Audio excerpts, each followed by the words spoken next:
Chapter 3, Trapped. Even though Ralph woke up feeling sick and dizzy, his first thought was of the motorcycle.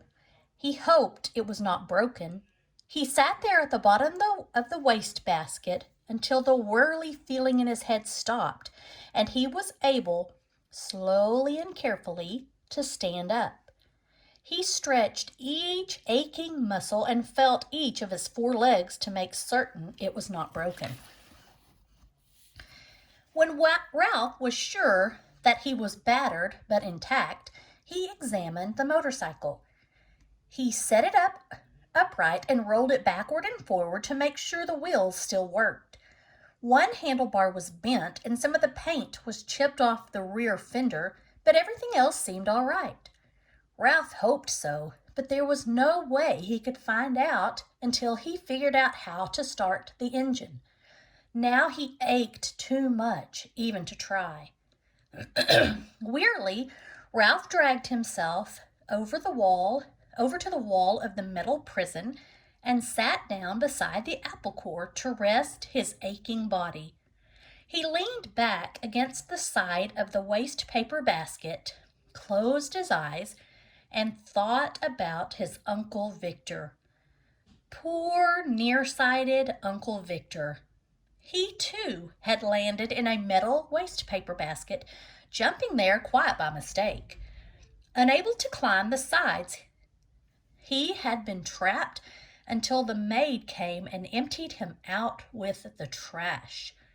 No one knew for sure what had happened to Uncle Victor, but it was known that trash in the hotel was emptied into an incinerator.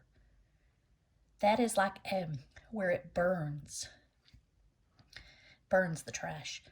Ralph felt sad and remorseful thinking about his Uncle Victor getting dumped out with the trash. His mother had been right after all. His poor mother, gathering crumbs for his little brothers and sisters while he, selfish mouse that he was, sat trapped in a metal prison from which the only escape was to be thrown away like an old gum wrapper. Ralph thought sadly of his comfortable home in the mouse hole. It was a good home, untidy but comfortable. The children who stayed in room 215 usually left a good supply of crumbs behind, and there was always water from the shirts hung to drip dry beside the wash basin. It should have been enough. He should have been content to stay home without venturing out into the world looking for speed and excitement. Outside in the hall, Ralph heard footsteps and Matt, the bellboy, saying, "These new people in 215 and 216, somehow they got the idea there are mice in the hotel. I just opened the window and told them the management wouldn't stand for it." Ralph heard a delighted laugh from the second-floor maid, a college girl who was working for the summer season. "Mice are adorable, but just the same, I hope I never find any in my rooms. I'm afraid of them." There are 2 kinds of employees at the Mountain View Inn: the regulars, none of them young, and the summer help, who were college students working during the tourist season. "If you don't like mice, you better stay away from that knothole under the window in room 215, advised Matt. The sound of voices so close made Ralph more eager than ever to escape. "No!" he shouted, his voice echoing in the metal chamber. "I won't have it! I'm too young to be dumped out with the trash."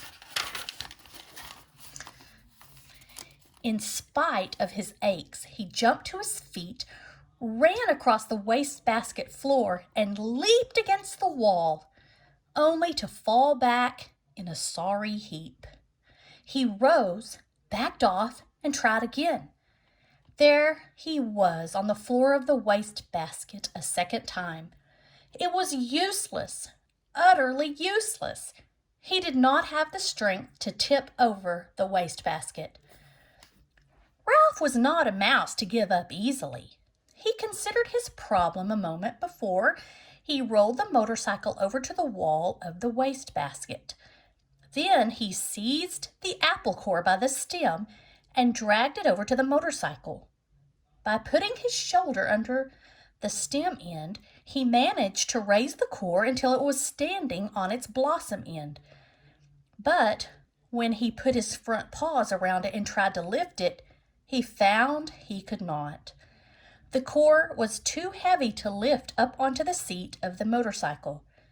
Ralph was disappointed, but when he stopped to think it over, he saw that even if he could manage to get the apple core on top of the motorcycle, it still would not be high enough to allow him to climb out of the wastebasket. Bruised and defeated, Ralph dropped the core and decided that he might as well be thrown out with the trash on a full stomach as an empty one. He took a bite of apple and felt a little better. It was the best food he had eaten for several days. Juicy and full of flavor, and much better than the damp zwieback crumbs the last guest had left behind. He took several more bites and settled down to a hearty meal, saving the seeds for dessert. 2 ant scouts appeared on the rim of the wastebasket. "Go away," said Ralph crossly, because he did not like to eat food crawling with ants, and because it embarrassed him to be seen in such a predicament. The ants left as silently as they had come. When Ralph had eaten his fill of the apple, he curled up beside the core. He only hoped that someone might happen to drop a Kleenex over him. It was bad enough to be carried to one's doom by a wastebasket, but to be carried to one's doom by a shrieking maid was unthinkable. There was one tiny ray of hope. If someone did happen to drop a Kleenex over him, he just might have a chance to jump and run when the maid tipped the basket up to empty it into the incinerator. The thought that the boy was sure to miss his motorcycle and start looking for it kept Ralph tossing and turning behind the apple core until, stuffed and exhausted, he finally fell asleep.